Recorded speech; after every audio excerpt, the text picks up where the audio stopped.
Hello. Hi. How are you? Good. How are you doing? Very good. Thank you so much for doing this. My pleasure. Where are you? I am in San Diego. Where are you? I'm in the Minneapolis. Minneapolis? Mm-hmm. Very cool. Are you originally from there? No, I am a Bostonian. Bostonian. Tell me about Boston and growing up there. Go Red Sox. I guess it prepared me for Minneapolis because it's wicked cold in Boston, hmm and I will never forget the blizzard of I forget whenever it was something or other, and it was like 5 feet of snow in Back Oh Bay. my gosh. Yeah, we just made forts all over Fairfield Street. It was awesome. That's crazy. Yeah. But yeah, Wow. Boston's a great town. It's a little provincial and like everyone's sort of in their neighborhood. There's a little Sure. bit of that going on, hmm which is why I actually preferred New York. Don't tell anyone, but we moved to Minneapolis about 4 years ago. My husband grew up here, so that's why I wasn't afraid. That's good. Uh, Yeah, so it's going well. It's a beautiful city. I mean, despite the horrible stuff that's happened recently, sure. it's a really great town. Very cool. That's awesome. Well, how did you get into music? Well, I kind of side doored in. I thought I was going to be a modern dancer. I thought I was like, I don't know what I was going to do, but I decided to go to college. I was always musical. I had a guitar always. I was in the rock band in eighth grade. I was in the choir. I was in the a cappella group, but it wasn't like this calling. I thought that I was going to be a dancer. And then in college I took a composition course, and that's when I was struck by lightning and felt like, oh, so this is what I'm supposed to be doing. So I started writing songs, and that was the eventual catalyst to like, this is my gig. And I was juggling everything for a while. After college I went back to dancing professionally and playing gigs on the weekend, but music won out when I got a record deal. So that was like the deciding factor. Like, do I stay in modern dance and make like $10 a year, or do I make records and go on the road? And I was like, I'm gonna make records and go on the road. That's probably a good decision. Don't you think? Yeah. Oh wow. So you were in college when you started writing the songs. Yeah, I'm a late bloomer. But you did say that you were in a rock band in what, middle school? Well, I mean, eighth grade. Eighth grade. Yeah, I played the bass. We had a band called Science Function that was led by our science teacher. Oh, that's awesome. And then actually in college, I was in a band called the Remains. That's a And good name. yeah, and we were just awful, like really, really like pretentious and urgent. And I was also in a top 40 band just to make money, to pay for school and stuff. So What was that band? The top 40 band. we Were we were called the Transformers. Oh my God. And my songs were Borderline, the Madonna song, and Jump, the Van Halen song, Uh-huh. and Ain't Nobody, the Shaka Khan song. So you guys just did all covers? We just did all covers. That's cool. Did you play out? Oh yeah. I mean, it was like 3 nights a weekend. Uh, Wow. During most of my, was it senior year? Yeah, I was making, well, at the time it was like $50 a night. It was Wow. amazing, Yeah. for college. But yeah, we were playing all over Western Massachusetts and Connecticut, sort of the New England area. Very cool. When did you said that in college you is when you kind of made the shift to music. Was there like a moment that you remember? I mean, you said you got signed and like that was kind of the deciding factor, but there must have been some steps that led up to you guys getting signed to a record label. Well, I mean, the moment in college was being assigned, to write a song for the first time. So that was like the shift of like, wait a minute, okay, I have more autonomy here. I can make music that I'm hearing in my head that I never expected to create in the public in Sure. real air for Yeah. other people. And then I think the record deal thing happened because I ran into this dude. I was actually at a dance gig. I was performing as a dancer, and I ran into this dude that worked at Warner Brothers. Oh And I'm wow. like, oh, here's my demo tape. Here's my demo tape. Like, I make songs too. I'm not just, a scantily clad dancer. And he ended up working with Tommy LaPuma at Elektra. And so, not too long after that, I got a call from Tommy, and he's just a masterful producer. He's passed away since, but he signed me to my first record deal. Wow. And were you just solo at that time, or is that when you had the band This was my or band, The Story. the Yeah, this story? was Okay. my duo, The Story. Well, tell me about the story. How did you guys meet and form that? The Story was a college encounter. Both Oh. Jennifer, her name's Jennifer Kimball, we were a Uh-huh. duo. We started out in college because we met in this a cappella group, and we were both in the group because we blended so well. Like our voices really were like, hand in glove. Uh-huh. And then we became really close buddies, and we had this really great affinity for harmony and dissonance and weird notes. And so that sort of became our calling card. But Uh-huh. the story was like weird harmonies and lots of counterpoints and intense notes. Hmm. That was kind of our signature. Yeah. When you guys signed to Elektra, were you touring and what was it, like, what did they do for you? They actually helped us make a beautiful record called The Angel in the House, and Hmm. gave us tour support, and we made a couple of videos. And it's just really nice when there are deep pockets. I've had the lucky Sure. experience 3 or 4 times to have a major label behind me, and like $250,000 to make a record, and Hmm. time and tour support and a couple of videos. And whether it works out in the end or not, it's a beautiful little stretch of support that actually helped me transition into being an indie. Having Yeah. those moments of like, here's some really deep pockets. Here's an introduction to a fan base that will stay loyal and true to you for the rest of your career. So that, I mean, as much as major labels are the big enemy for a lot of people, it's like, Hmm. to me, it's like, yeah, but it's free money for a few years. That helps. Because you don't have to pay it back. Right. So when the story kind of did you guys just call it quits? Like when did you go solo? I went solo in '94. It was Okay. at the tail end of that record, The Angel in the House. And we'd been kind of slowly growing apart, and Jennifer was having a lot of personal stuff in her marriage go wrong. And I was like, come on, we gotta go, we gotta go, we gotta go. So sort of felt like also I was the main songwriter in the duo. So I was writing in a way that didn't feel satisfying to her, and wasn't really fair to her. There was not quite a big enough voice for her in the compositions. And so it just sort of felt like, let's call this now before it gets yucky. And so we quit after those first 2 records. And then Plum was my first record for Tommy LaPuma. Wow. And tell me about that. Was it different going in and doing a solo album versus the story? Yeah, that was a tough transition, and really formative, because at first you're like, well, your whole identity is this duo and this band called The Story, and then the label is saying you must call it The Story. And I'm like, well, that's not really fair to Jennifer, because The Story was the two of us. But they're like, yeah, but no one's going to know who you are. You have to you have to at least keep the story in there. So I let them manipulate me into calling it Jonatha Brooke in The Story, which Oh, right. was just bogus and gross. And I still regret it, because it still was starting over. Hmm. But I think the scariest part was just being, finding the confidence to be like, wait a minute, I got something here.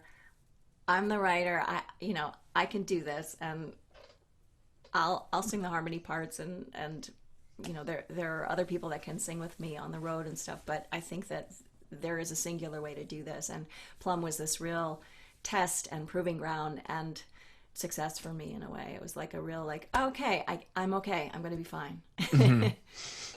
So that was on Big Thumb and then, or Blue Thumb, Blue sorry. Thumb, yeah, Blue Blue Thumb. Thumb. And then you were on MCA for the next record. And then after that, is that when you started your independent label? Yeah, that's when I started in '99. I started Bad Dog Records. Okay.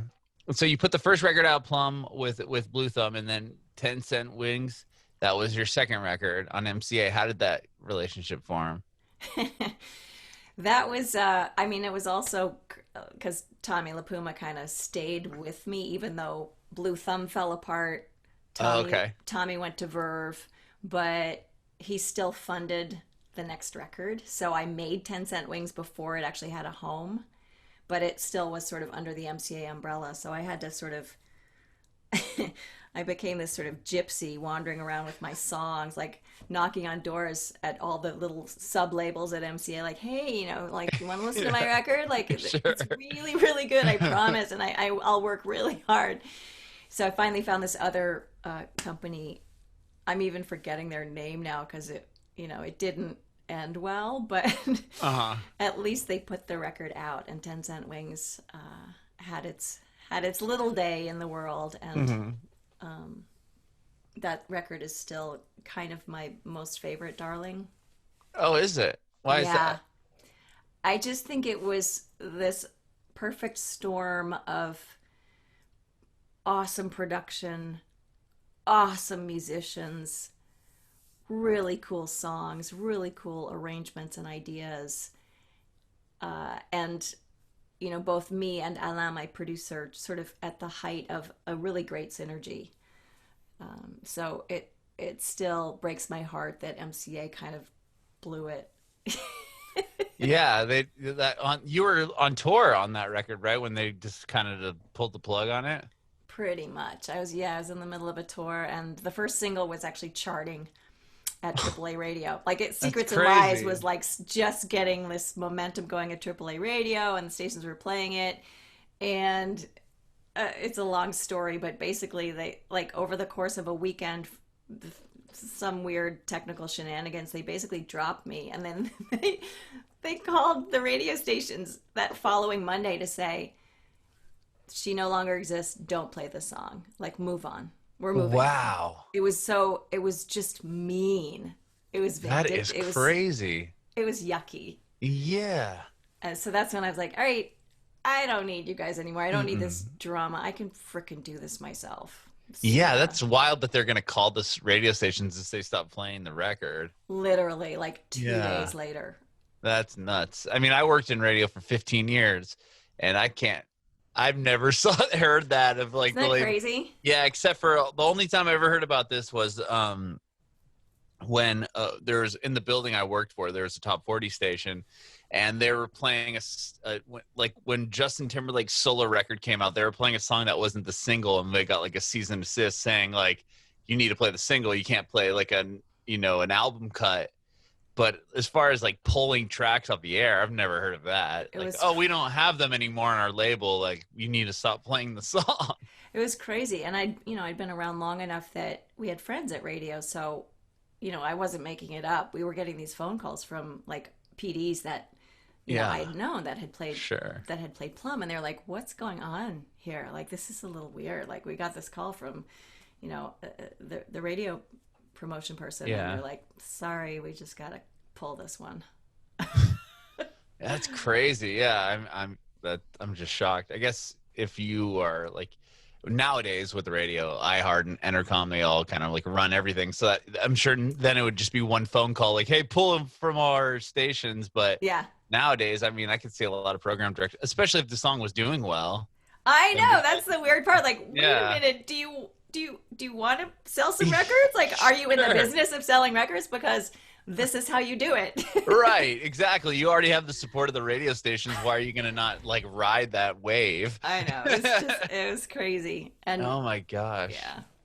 The weirdest thing is that like 3 years ago, someone brought it to my attention that you couldn't even find 10 Cent Wings. You couldn't stream it, you couldn't buy it. It had been disappeared. Like, and Wow. I don't know for how long that was going on, but I found out about 3 years ago, and then started like making calls, calling, their counsel, calling, and finally, just a few months ago, all of a sudden, I think it was after my husband Pat, who's also my manager, like called multiple times to say like, what's up with this, man? Like you screwed this up enough back in 97. Like, where's this record? Like, it is beloved of lots of people around the world.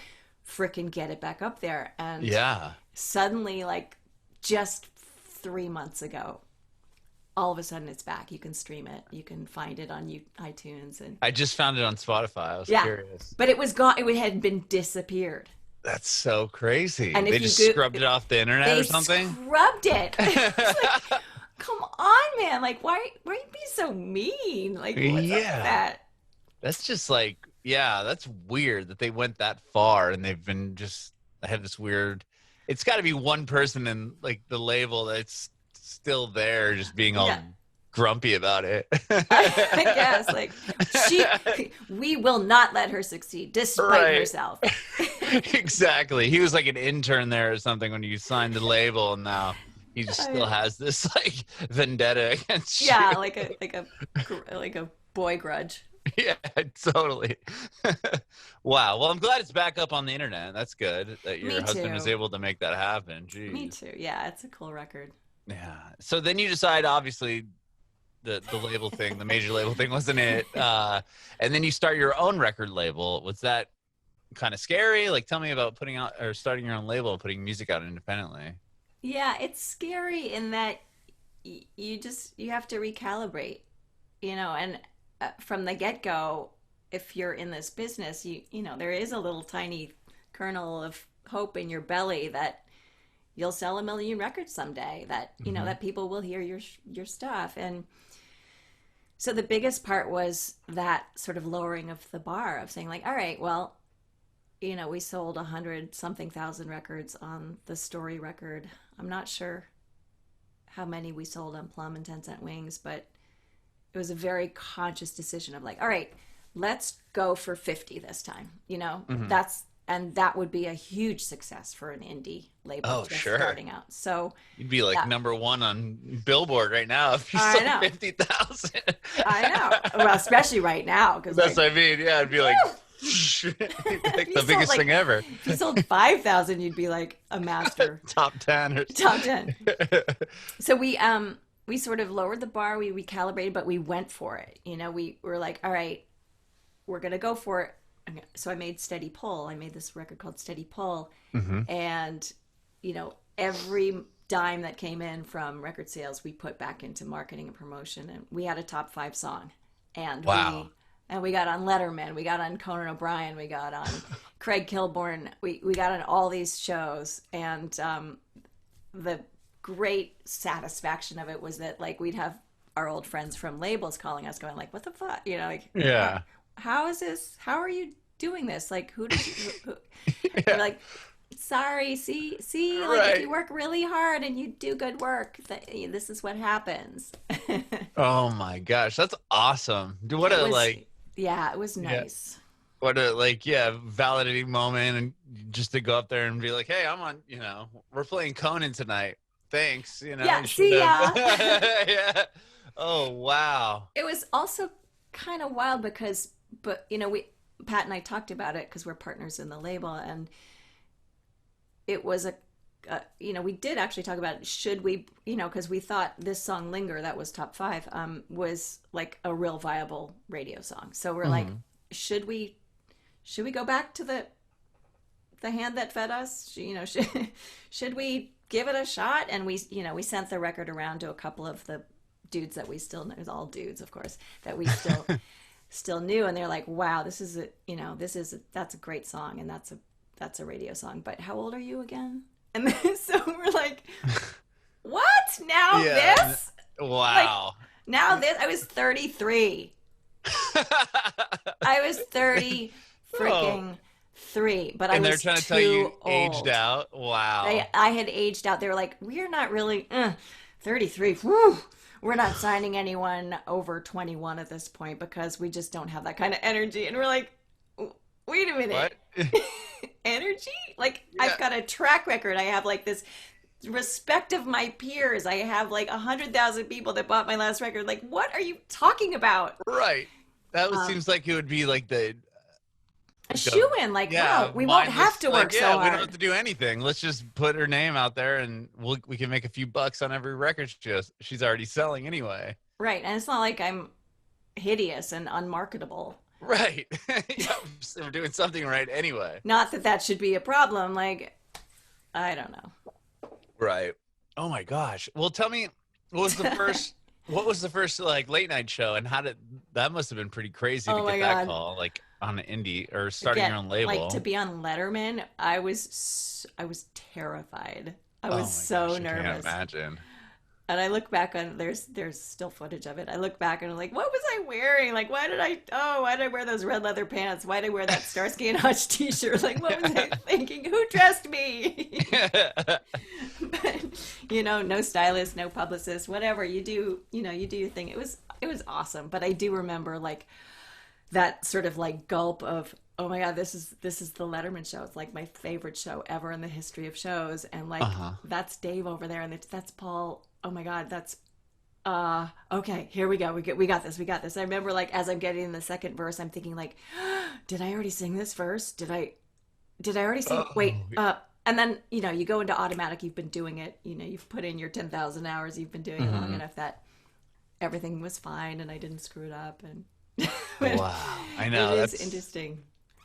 I can't imagine that because they just go, okay, go. Yeah, Right? Yeah. yeah, And it's all live, so it's you have to just do it. yeah. You've only got that one shot, and it is freezing cold. Oh, is it? It is so cold. I don't know how like you see women who go do that show and they're in like tiny little dresses, and hmm I'm just like, how do they even survive? I don't know. Maybe because it's late, so late at night that they're like trying to keep people awake. I have no idea why. Yeah, Unless I they don't know. shoot it early in the afternoon. They shoot it at like 5. Yeah. Oh, wow. I don't know their excuse. I think Letterman's thing was he wanted people on their toes. Oh, But yeah. if you see like if you ever go backstage, you see the band has space heaters above them and below them because Really? it's that cold. That Yeah, cold? yeah. Like especially the Whoa. horn section because they can't play if their lips are blue. Right, or their hands are freezing Yeah, so over. they've got heaters hidden into the lighting. Whoa, that's bizarre. I didn't have any idea. Hmm.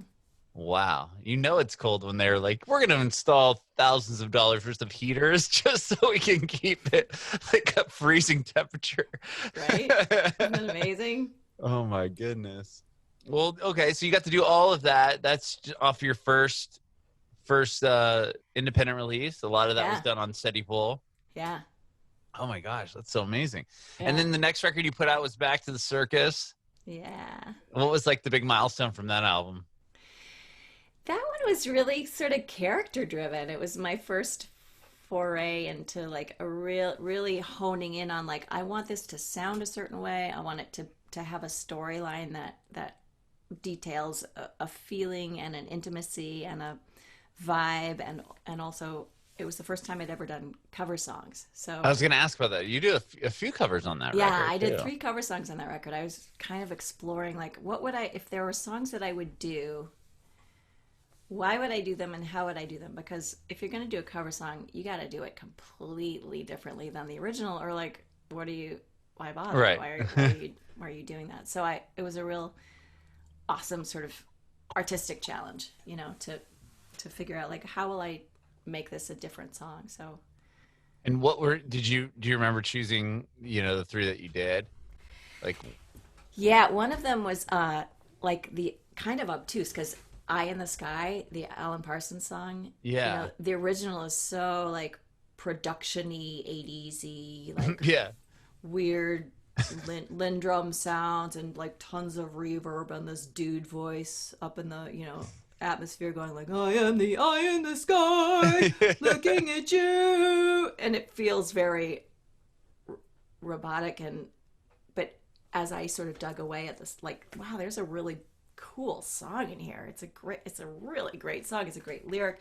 There's a real story to it, and I'm into like the story of things. hmm So I was like, if I totally strip this down, this could be a killer. This could be killer. So that's what I did. I just did it with my acoustic guitar and some really sparse arrangements. And same with the Beach Boy song. That was my husband's idea because at first I was like, I'm not touching that song. That's freaking, Yeah. that's Pet Sound. Like, what are you Yeah. talking about? I'm not doing it. And then I was like, well, maybe I could do it really differently. Mhm. So I just started busting at it, and I liked what was happening, and so I ended up putting it on there. Same with Fire and Rain. The James Taylor cover, Yeah, yeah. Fire and Rain was my guitar player Goffrey's idea. He's like, let's do Fire and Rain. Like that could we could do it really tripped out and like minimalistic, just a beat. We'll like take the acoustic guitar out of it because that's so signature James Taylor. Let's just do it, with like minimal whirly shit, and it turned out great, I think. Yeah, that's cool. So the first, and was that the only record you've done covers on? Hmm. Oh, interesting. Yeah. You just after that you're like, okay, I did the covers thing Right, and, I'm done. and I'm done with it. Okay. I'd rather write. Yeah. Well, also because like you get more royalties if you if you wrote the song. Sure. That probably helps a little bit. Self-serving, self-preserving. Right. But wow. Okay. And then you put a live in New York. You have a couple live records, right? Yeah, I have two live records. One was like the tester record that we did before Steady Pull. It was like to sort of see like, can we even do this ourselves? That was the first one you kind of did on Bad Dog Records, right? The Yeah. first Yeah. attempt, or not attempt, but like taste of what it would be like to do something independently. Yeah, and it was kind of like making lemonade because I was in the middle of this tour when MCA dropped me. So I figured, all right, well, I don't quite have, I'm a little bit heartbroken, but Sure. so let me finish this tour. And finishing the tour was sort of part of what reassured me. And I had just ended up recording the rest of the shows and figured, all right, well, let's put this out first and see if everyone, is anyone still out there? And they were, and that sort of gave us the impetus to move forward with Bad Dog Records. Okay, so the recordings on that first live album were during that tour that you got dropped on? Oh my gosh. That's kind of cool that it's like, hey, this Yeah. is the tour you put me on. I'm going to put a live record out. Yeah. Oh, funny. It's good. Yeah, it turned out great because it was Yeah. it was a killer band. So yeah, it turned out That's great. awesome. And then with the New York one, was that just one show or was that pulled together?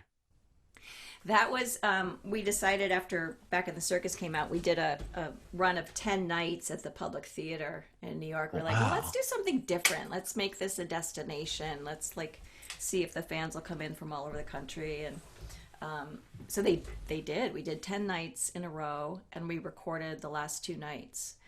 And so that it's a CD and DVD, and that sort of is the culmination of those last two nights. And we just chose the best takes of each thing.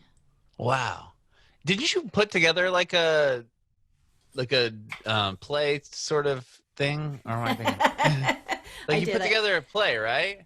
I did. I wrote a one woman play / musical that I did off Broadway in 2014. Wow. Was Yeah. it? How'd you get that idea? Was it something you wanted to do? No, actually, it hit me on the head because it was basically a story about me and my mother. I took care of my mom until she passed away. She had Alzheimer's. Oh, So the sorry. last two, it's okay. It's a good story. Okay. The last 2 years was me taking care of her, and it was just a great comic tragedy crazy ride. Mhm. And I decided, I think as I was caring for her, like, wow, this is just, no one's gonna believe this shit unless I tell them about it. So Sure. I'm gonna write some songs because I can kind of do that as I'm here caring for you. But like, I'm writing all of this down. And my mom was like strangely complicit. She's like, Booley is my nickname. Booley, are you getting this down? Because this is really good stuff. Now we are funny. Now you should write a play about it and we're going to take it to Broadway. And I'd be like, Mom, it's so freaking weird because I think you're right. This is definitely theater. This is not just my next record because no one's gonna believe it. So I ended up writing this play and I did it off Broadway. We got awesome reviews. I've done it around the country since. I did it last year. I did it in Minneapolis for a month. Wow. Yeah, That's done cool. in Cleveland and Arkansas and Philly and New York. That's amazing. So it's still something you're doing actively, or Yeah, were I up mean, except until. for we're in a plague. Yeah, except for right now, obviously. But yes, I would love to keep doing it because I think it's people really relate to it. Hmm. If you've not been a caregiver yet, you will be at some point. If you've not dealt with dementia yet, you will at some point because, Hmm. you live past 80, 85, about half of us are going to be demented. So, Yeah, somebody you know will have exactly. it.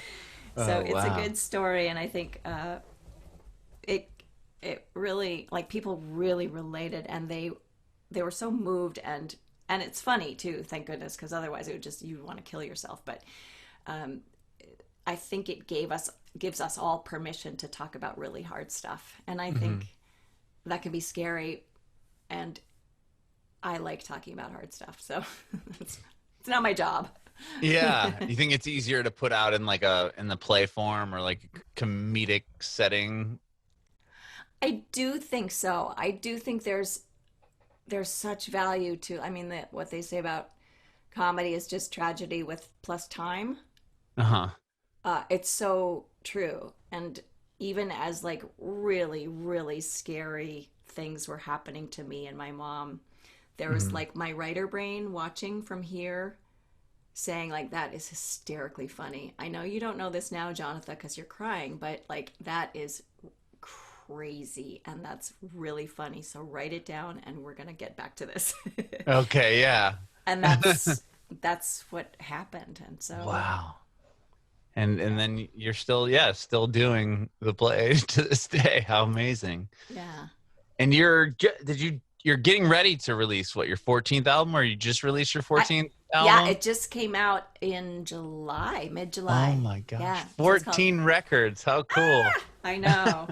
Thank you. Yeah, it's a sometimes when I'm feeling like a failure or an imposter or lazy, I'm like, no, no, no, it's, you're doing okay. 14 isn't bad. Yeah, that's not bad at all. Well, tell me about it. The Sweetwater sessions. This is a really cool project. I made the record at Sweetwater Studios. I don't know if do you know the Sweetwater whole brand? Have you heard of them? Do you buy your gear from Uh, Sweetwater? I do oh yeah, Sweetwater the Sweetwater Sound. I'm sure they've sent you candy, right? they have. I'm gonna grab my. I have a sticker right here. There you go. Okay. Okay, so it's the same Sweetwater. Sweetwater is like the Oh. most amazing gear Oh mecca, yeah. right? You They're get amazing. I Yeah. just ordered a microphone yesterday, like the best prices, Oh yeah. best tech support. Like I have my own dude that I call like David, like what do I do? Like I Oh yeah. can't I got I Jonathan. It's my yeah. call. All right, like my mic keeps distorting and my PV mixer's all weird and I can't figure out the control room thing, and they'll like totally solve all my problems and they'll give me great deals and I can get it Uh-huh. tomorrow for free shipping, blah blah blah. So anyway, Yeah. there's a recording studio at home base in Fort Wayne, Indiana, and Really? I did it's not know that. gorgeous. It's a beautiful, like world class recording studio, and they do workshops there. So they'll have like a guitar shredder dude come in and do like guitar shredding recording Guitar session. shredding. And so like all these like guitar shredder people will come and they'll do like 3 days of an intensive how do you record a guitar shredding dude and his band. Um, and I've done a couple of workshops there about recording also. And Uh-huh. so I went last December and I did another one. And before I went, Mark Hornsby, who's my co-producer and he was running the studio at the time, he we had this sort of brainstorm of like, well, look, if we're gonna do this workshop, let's get some great shit down. Like Uh-huh. we're in this studio. We've got these awesome musicians. They have like a house band. Oh So wow. yeah, of awesome people like Nick DiVirgilio, who played with me on the road ages ago. Phil Nash, who's from Nashville, amazing producer, keyboard player. Uh, I'm blanking on his name. Martin. Oh shoot, I'm blanking on everyone's name, but great bass player, great Yeah. guitar player. And then I brought in my guy Sean Driscoll, who tours with me. So we're like, all right, we're gonna have 3 days of the workshop, but let's throw in a couple extra days and see if we can just make a record. And it'll be with this vibe of like, let's, number one, show in a workshop setting how you can record people simultaneously, like with isolation, but like get a really great live feel. Sound, yeah. But you're in a studio and you've got, separation and production values and all this great stuff. And so we got 11 songs down in like 4 days. And wow. So the workshoppers got to see like this live record, not live, but this record going down, multiple takes. They got to see like the psychology of like, how do you get a vocal performance that you're happy with, like live, like, right. as a take, like people in a room playing music. And it turned out great. It has this real visceral intensity to it. And I can't thank Sweetwater enough for the support. Like I got to do this workshop, but I also got this amazing recording out of it. Yeah. Wow. And those are all new original songs? No, these are reimagined old songs from across my entire catalog. Yeah. Was it hard to narrow that down? It was impossible. But I think the idea was to pick out songs that had maybe not been noticed enough, as far as I'm concerned, like songs that weren't the obvious ones. So like a song from the from 1994 called The Angel in the House that I've never re-recorded or reapproached, but it's a total fan favorite. And also I redid my Peter Pan. I wrote a song for Disney a bunch of years ago. So I redid that one because I'm like, that's a huge song for me. What was the song for Disney? Yeah. Tell me about that experience. It's called I'll Try. It's kind of a big song in their sequel to Peter Pan. They made an animated feature sequel to Peter Pan back in, I think it was 2001, 2002. And I ended up writing this song that became like a big part of the movie. And it's also the end credit song. Amazing. So I re-recorded that, which was super exciting because Disney owns that other recording. So I'm like, dude, I want a piece of this. Like, right? Yeah, that's cool. So you were able to put that on there, and we did one cover song. You did? We did do a cover song. We did "Hide Your Love Away," the Beatles song. Oh, cool. Yeah. Very cool. So you've got the reimagined songs and then the one cover. Yeah. Very nice. Covering all the bases. Cool, yeah. And then have you been, I mean, obviously the songs were songs you already had prior. Are you going, how are you promoting the record aside from doing these interviews? Are you trying to do live streaming stuff? How's that going? Yeah, I know, because it's a plague. Right. I'm doing a bunch of stuff because, I was supposed to be on tour. So I'm basically doing. You were supposed to be on a tour right now? Yeah, I mean, I had a record coming out, and I had gigs sort of booked through the fall. So I instead I'm touring from my kitchen every week. So I'm doing a live stream every Monday from my kitchen. Basically, I call it the Kitchen COVID Concert Series. And I love that Kitchen COVID Concert Series. It's it's my world tour from my kitchen. Nice. And are you going is there a particular day each week that you're doing it? Or? Yeah, I do. Every Monday at 2 p.m. Central, I do a concert. Wow. And then how long do you play for? 30 minutes? What is it typically? An hour show? Hour. Yeah. Oh, yeah. It's every Monday for free? Oh, yeah. I prepare, wow. I've done I've revisited I've done albums in their entirety. Next week's going to be all about my weird guitar tunings and how I approach songwriting with weird open tunings and harmonic structure and my capos, and it's going to be a guitar geek Monday. And then the week after that, I'm going to bring in my guitar player Sean Driscoll, and we're going to show some duets that we've been working on. And wow. So it's more of an interactive thing. You don't just go, okay, and then just play for an hour. And I'm starting to bring in other people. I'm just learning because, of course, technology. I'm having, there's a steep learning curve there, which is why I'm calling my Sweetwater guy all the time. Dude, do I need a ring light? Yeah, right. I know. I wish I would have invested in Zoom and ring lights. Right.